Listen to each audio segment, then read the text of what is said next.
Le bureau peut être au complet, l'institution CENI peut avoir ses animateurs, mais la manière dont ces animateurs ont été désignés, c'est ce qui dérange.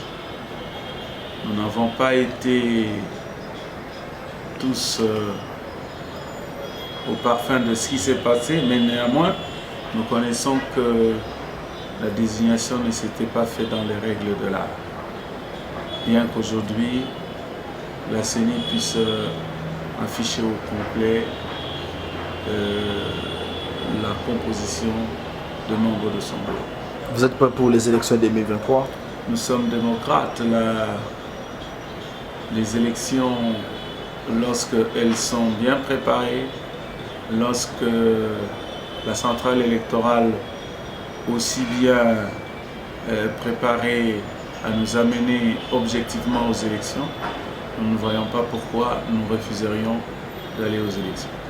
Vous savez, il est difficile de dire quels souvenirs nous gardons. Nous gardons beaucoup de choses dans la gestion de la chose publique, c'est-à-dire de la République démocratique du Congo, de ses deux héros, Lumumba, Patrice Emery Lumumba et Mzee Laurent Désiré Kabila.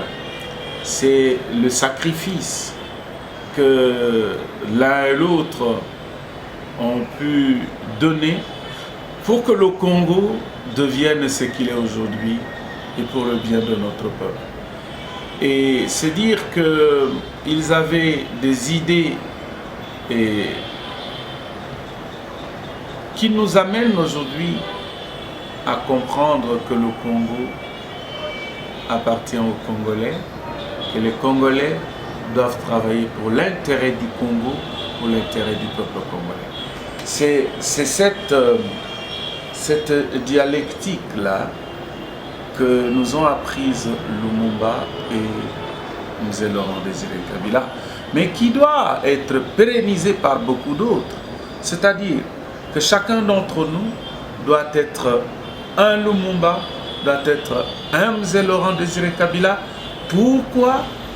Pour se sacrifier pour le pays, se sacrifier pour son peuple, privilégier l'intérêt du pays dans la mesure où cet intérêt du pays fera le bonheur de la République démocratique du Congo dans son ensemble.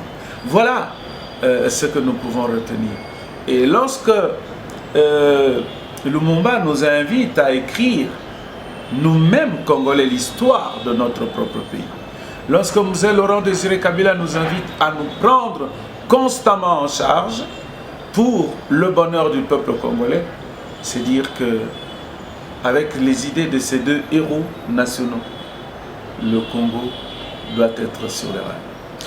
Non, nous avons perdu la majorité, non. Le FCC n'a jamais perdu sa majorité. Le FCC est toujours majoritaire de par les résultats des élections.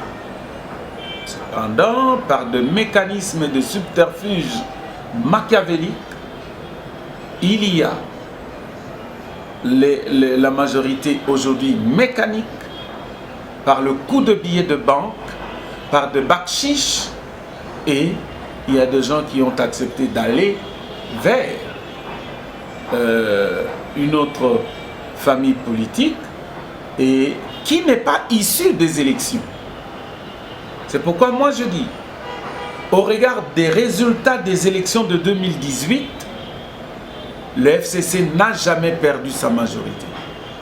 Mais au regard de combines politiciennes, la majorité a basculé. Mais est-ce qu'on peut avoir une majorité au milieu de la législature? Je dis tout de suite non. Donc Jean-Marc Aboun peut démissionner comme il l'a fait. Cela ne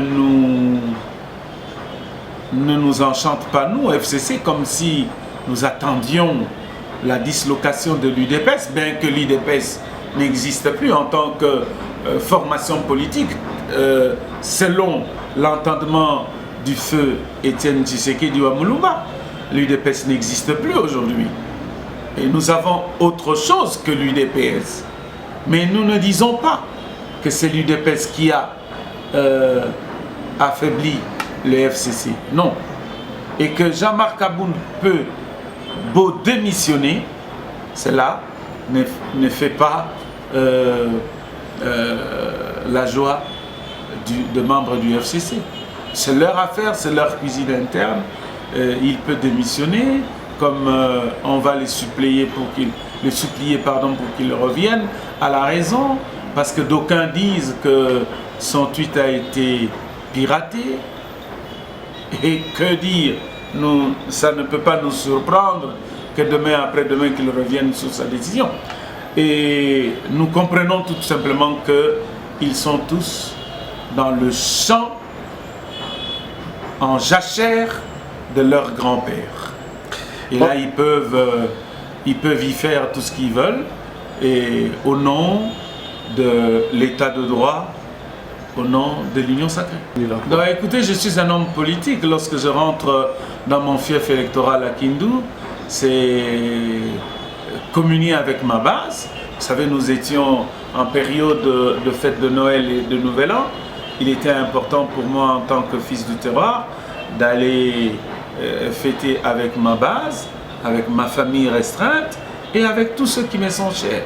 Et c'est pour ça que j'ai passé 3 semaines à Kindu.